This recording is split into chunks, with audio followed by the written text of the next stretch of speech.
안녕하세요. 반갑습니다. AP투자연구소의 이정열 전략팀장입니다. 금일은 8월 10일 현재 시각은 11시 53분을 지나고 있습니다. 두산인프라코 코드번호 042670입니다.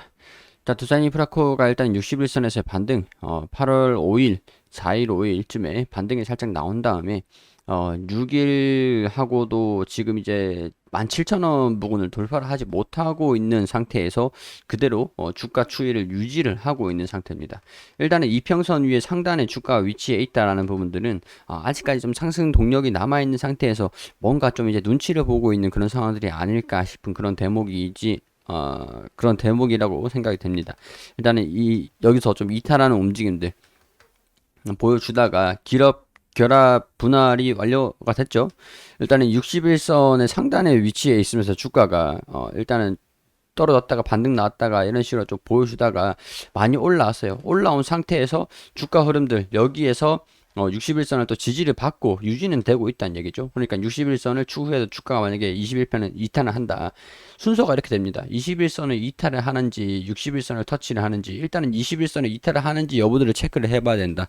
그렇기 때문에 아직까지 이탈한 건 아니잖아요. 그렇기 때문에 61선까지 걱정은 아직까지는 안 하셔도 될 것 같고요. 21선을 만약에 이탈을 한다. 61선 지지를 받는지 이런 식으로 반등이 계속 나와주는지 체크를 해볼 필요가 있을 것 같고요. 17,000원을 이번에 뚫어줄지 아니면 한번 조정을 거친 다음에 좀 뚫어줄지 그런 부분들은 조금 미지수긴 하지만 이번 타이밍을 한번 주가 하락을 하고 싶어 하지 않는 분위기인 것 같기 때문에 뭔가 61선을 한 번 더 돌파를 하고 싶어 하는 모습 이 17,000원 부분들을 돌파를 하려고 하고 싶어 하는 그런 분위기가 아닌가 그런 생각들이 좀 들거든요. 17,000원, 그러니까 정리를 해서 말씀을 드리면은 17,000원을 지금 이 타이밍에 한 번 더 뚫어줄 것인가? 3거래일이거든요. 4거래일째 한 번 뚫어주는 모습들을 보여줄 것인가? 뚫어주지 못한다라고 하면은 여기서 살짝 이탈을 한 다음에 61선에서 다시 반등이 나오면서 뚫어주려고 하는 움직임들도 보여줄 수가 있지 않을까 그런 생각들이 좀 듭니다. 일단은 61선에 이탈을 하지 않아야 된다라고 하는 것들이 좀 이제 중기적인 스윙 한 2, 3주, 1주, 2주 안에 이 61선을 이탈을 하는지 여부들을 체크를 해봐야 된다라는 것들. 약간 스윙으로 보고 계시는 분들은 이런 61선을 지켜줄지 참고를 해주실 필요가 있겠죠. 장기로 보시는 분들 같은 경우에는 61선을 만약에 이탈한다. 비중을 조금 축소를 하신 다음에 14,000원 부근, 13,500원 이 부근에서 반등이 나오는지 체크를 해보면서 다시 이제 접근을 해보셔도 괜찮지 않을까 그런 생각들이 좀 들어요. 일단은 제가 빠질 것이라고 얘기를 말씀을 드리는 게 아니라 염두는 해두자라는 거죠. 대응을 어떻게 잡을 것인지 시나리오들을 알고 있자 가지고 있자라는 겁니다. 그냥. 자, 일단 두산인프라코어 품은 현대중공업 세계시장 6위권을 노리고 있다. 다음 달 인수 마무리가 될 것으로 보여주고 있는데 지금 이제 공정거래위원회에서 승인을 받고 사실상 이 마무리가 된 걸로 지금 보고 있습니다. 잔금 납입만 이루어지면 매각이 완료가 된다.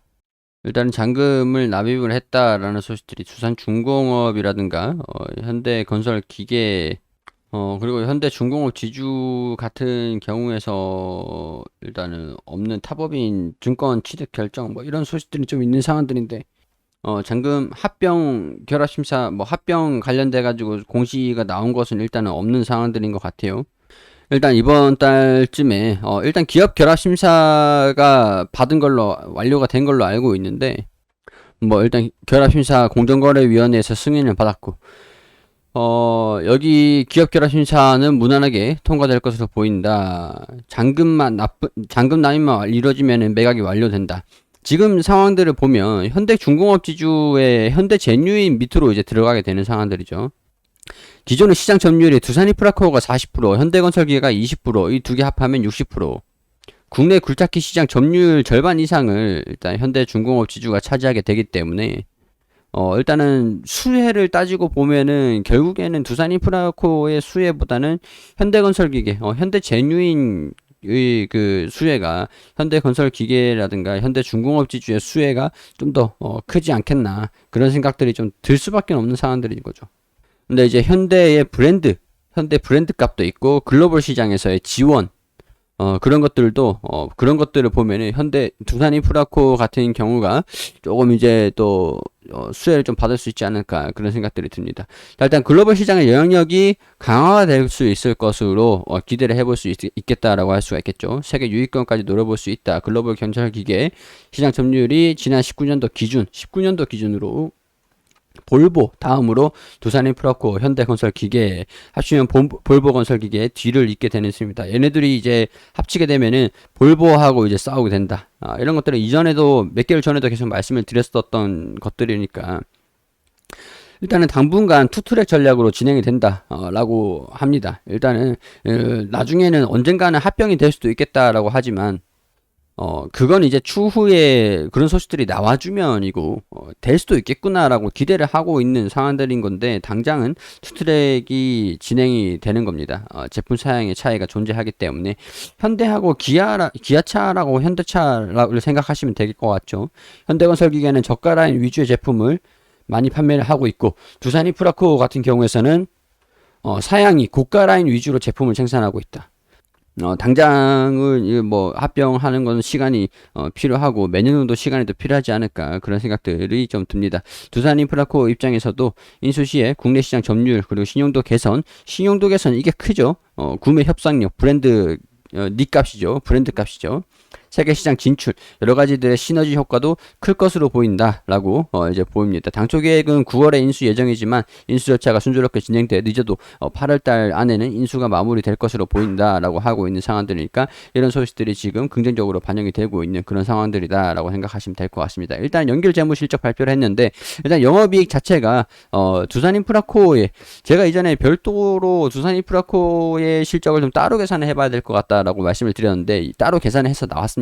그렇기 때문에 굉장히 좀 편하게 볼 수 있는 상황들이 될 것 같고요. 이 정도면 호실적을 기록을 했다라고 할 수 있는 상황들이기 때문에 두산인프라코도 지금 생각보다 중국 판매량이 줄어들었는데 나쁘지 않은 상황들이네 라고 하고 보고 있는 볼 수 있는 그런 요인들이 될 것 같아요.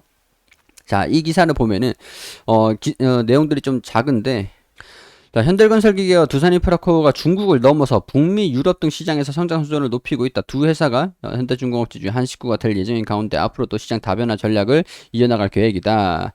이렇게 중국 쪽으로 의존도가 조금 높아요. 두산인프라코 같은 경우에서. 근데 현대하고 같이 좀 글로벌적으로 중국 의존도를 좀 낮추고 선진 시장, 신흥 시장에서 매출을 좀 높일 것이다. 라고 이제 좀 산업의 좀 다각화, 타겟 국가를 다각화를 시킬 것이다. 중국의 의존도를 낮출 것이다. 그렇기 때문에 신흥국이라든가 다른 국가들의 판매를 조금 높일 수 있을 것이다. 라고 기대를 할 수 있는 부분들이 되겠죠.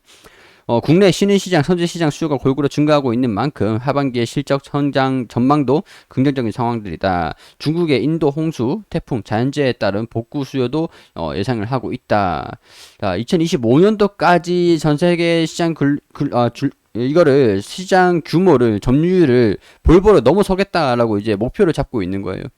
이제 볼보로 넘어서겠다라는 목표를 가지고 있으면서 두산 인프라코의 문제점이었던 중국 시장의 의존도가 높다라는 거. 그동안 박해 때문에 미국이라든가 다른 유럽이라든가 그런 쪽으로는 진출을 하는 게 조금 겹쳤죠.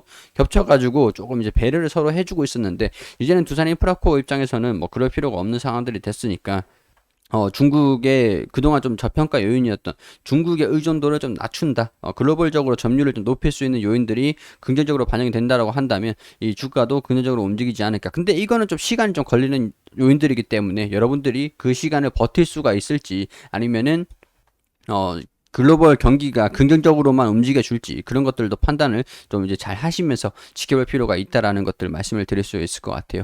자, 종목을 추천을 드리는 건 아니고요. 스포츠를 중계를 해드리고 해설을 해드리듯이 이 종목을 브리핑을 해드리는 거니까 투자에 대한 판단은 여러분들이 해주시기를 당부드리고요.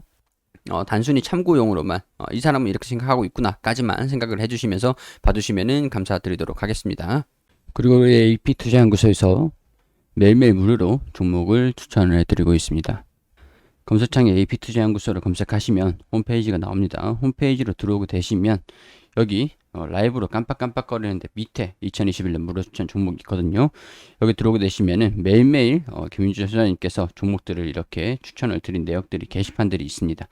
자, 8월 6일 금요일 무료 추천 종목 게시판 들어와 볼게요. 자, 9시 전에는 뉴욕 증시가 어떻게 진행이 됐는지 어떤 요인들을 우리가 알아야 되는지 브리핑을 드리고요. 그리고 9시가 되면은 종목들을 추천을 드리고 있습니다. 자, 9시 시스워 현재가 2370원 기준 매수가, 1차 목표가 2440원, 현저가 2220원으로 대응하시고, 9시 2분 셀레믹스 현재가 21,700원 기준 매수가, 목표가는 22,350원, 현저가는 25,500원으로 대응하시라고 말씀드리고, 9시 3분에 JS 코퍼레이션 현재가 21,950원, 1차 목표가 22,600원, 현저가 28,000원으로 대응하시라고 세 종목 추천드렸습니다. 자, 그리고 시스웍 이렇게 1차 목표가를 달성을 했다, 이렇게 호가랑 차트를 통해서 알려드리고 있고, 추천 대비 매수가 6% 정도 상승을 했다, 수익 축하드린다라고 말씀을 드렸고, 보유 종목은 셀레믹스, JS 코퍼레이션이 남아있다, 이렇게 설명을 드렸죠. 매수가, 현저가, 목표가 전부 다 잘 지켜주시라고 말씀을 드리고 있습니다. 그리고 장이 종료가 되면 추천드린 종목들 이렇게 결산을 해드리고 있거든요. 시스웍 추천을 언제 해드렸는지, 어디까지 올라갔는지, 그리고 셀레믹스 추천 대비 마이너스 7%, 그리고 JS 코퍼레이션 보합권으로 마감을 했다, 이렇게 추천을 알려드리고 있습니다. 모든 종목들이 수익이 날 수는 없는 부분들이니까 매수가, 현저가, 목표가 전부 다 지켜주시면서 매매를 진행해 주시면 되는 거고요.